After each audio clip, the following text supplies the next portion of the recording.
পশ্চিমবঙ্গের ৩৪ বছরের বামফ্রন্ট শাসনের দ্বিতীয় এবং শেষ মুখ্যমন্ত্রীর আজ জীবনাবসান ঘটেছে।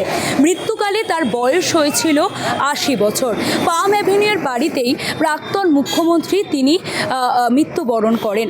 এরপরই আমরা চলে এসেছি জগৎ মুখার্জি পার্কের কাছে।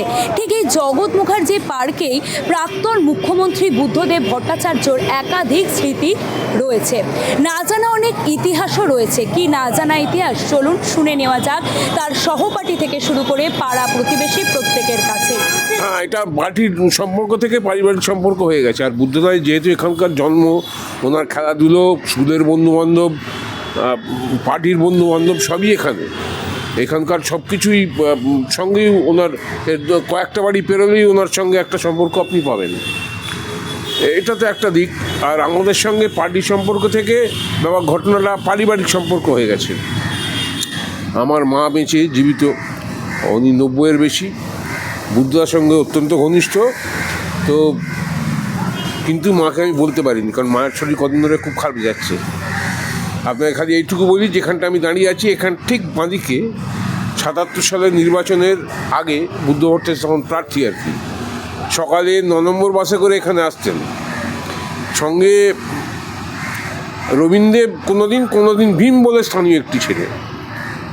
তো এখানে মা উনুন ধরাতেন। উনুনের ধোঁয়া যদি দেখা যেত তাহলে বাস থেকে নামবেন, আর যদি দেখা না যেত তাহলে বাস থেকে নামবেন না। এইটাই ছিল এই আর কি আন্ডারস্ট্যান্ডিং। পার্টি সূত্র ছাড়াও ওনার পাড়াগত যোগাযোগটা ছিলই। না, কলেজ তো ও পাড়ায়, কলেজ স্ট্রিটে, কিন্তু এখানে সহপাঠীও আছেন এখনও জীবিত ওনার। ঠিক আছে, উনি থাকতেন ওইখানে, এখন বাগবাজারে থাকেন। ওনার সহপাঠী এরকম অনেক পাবেন। বুদ্ধদার সঙ্গে একসঙ্গে ক্রিকেট খেলেছে, কিংবা পাড়াগত সম্পর্ক এখনও অনেকে জীবিত পাড়ায় আছেন। মানে বুদ্ধদেব ব্যক্তিগতভাবে অনেকের সঙ্গে যোগাযোগ রাখতেন বা তারা রাখতেন বুদ্ধদার সঙ্গে। জগৎ মুখার্জি পার্কের ঠিক উল্টো দিকে এই মুহূর্তে আমরা দাঁড়িয়ে রয়েছি। এখানে এখনও বেঞ্চ এবং চেয়ার কিন্তু পাতা রয়েছে। সেই বেঞ্চ এবং চেয়ারে দীর্ঘ বছর আগেও এখানে এসে বসতেন প্রাক্তন মুখ্যমন্ত্রী বুদ্ধদেব ভট্টাচার্য, এবং এই জায়গায় ছাত্র জীবনেও তিনি আসতেন, আড্ডা মারতেন বন্ধুদের সাথে, এবং তিনি যখন রাজনৈতিক জীবনেও প্রবেশ করেন তারপর থেকেও এই জায়গায় তিনি আসতেন। রাজনৈতিক চর্চা, সলা পরামর্শ সমস্ত কিছু এখানে তার হতো। তার যারা পাড়া প্রতিবেশী রয়েছেন, সহপাঠী বন্ধুরা রয়েছেন, সিনিয়র বন্ধুরা রয়েছেন, তারা এমনটাই কিন্তু জানাচ্ছেন এই সময় ডিজিটালকে। বুদ্ধ ৪৪ সালে জন্ম, অফিসিয়ালি আমার জন্ম ৪২ সালে। উনি আমাদের থেকে সঙ্গে বেড়ে ওঠা এবং না বেড়ে ওঠা সমস্ত ব্যাপারটা না, স্কুল লাইফ বুঝতে পারছেন তো। তখনকার দিনে অতটাই ছিল না তো। হ্যাঁ, আমার আরেক বন্ধু ছিল, সেটা সহপাঠী ছিল, সেখানে থাকে না অবশ্য, বাগবাজারে থাকে। আর তারপরে আস্তে আস্তে তো পরবর্তীকালে ৬৭ সালে উনি যুব নেতা হন, কলকাতার মানে পশ্চিমবঙ্গের যুব প্রেসিডেন্ট হয়েছিল, সেক্রেটারি প্রেসিডেন্ট। তারপর পরবর্তীকালে ওনার আরেকটা আড্ডা ছিল এখানে, একটা তারাপদার কেবিন বলেছিল, ওখানে তিনি আসতেন। তারপরে আমাদের আমবাজার স্ট্রিটে চায়ের দোকান ছিল, শেষ দাস চায়ের দোকান, ওখানে রাজবল্লভপাড়ায় পার্টি অফিস তখন ছিল।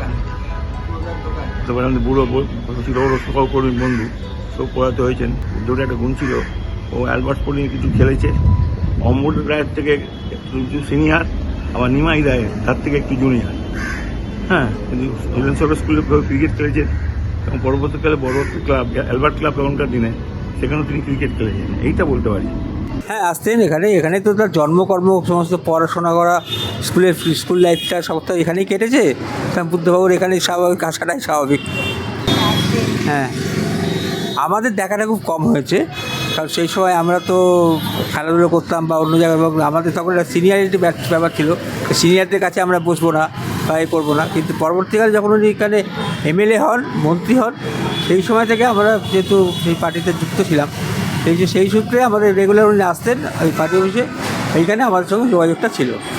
এই যে উনি আসতেন, এসে এখানে কাজ করে পার্টি অফিসে যেতেন বা অন্য বন্ধুর বাড়ি যেতেন, ওই শোভাবাজারে যেতেন, ঘুরে বেড়াতেন। এইটুকু নিশ্চয়ই খারাপ লাগছে, কারণ ওনার যে এটা পেয়েছি, উনি একটা ভালো, আমরা এটা প্রমাণ করতে পেরেছি উনি একটা ভালো লোক, ভালো দক্ষ প্রশাসক। সেই হিসাবে ওনার যথেষ্ট চলে যাওয়াটা আমাদের কাছে দুঃখের। খেলাধুলা থেকে শুরু করে লেখাপড়া সমস্ত কিছু সাক্ষী রয়েছে এই জগৎ মুখার্জি পার্কের উল্টো দিকের এই চায়ের দোকান। কারণ অবসর সময় তিনি এই জায়গাটাতেই এসে কাটাতেন। সে রাজনৈতিক জীবনে প্রবেশ করলেও কিংবা ছাত্র জীবন, বলা যেতে পারে ছাত্র জীবন থেকে রাজনৈতিক জীবন সমস্ত কিছুর সাক্ষী এই জগৎ মুখার্জি পার্কের উল্টো দিকের রাস্তা। এই সময় ডিজিটালের জন্য সুকৃতি।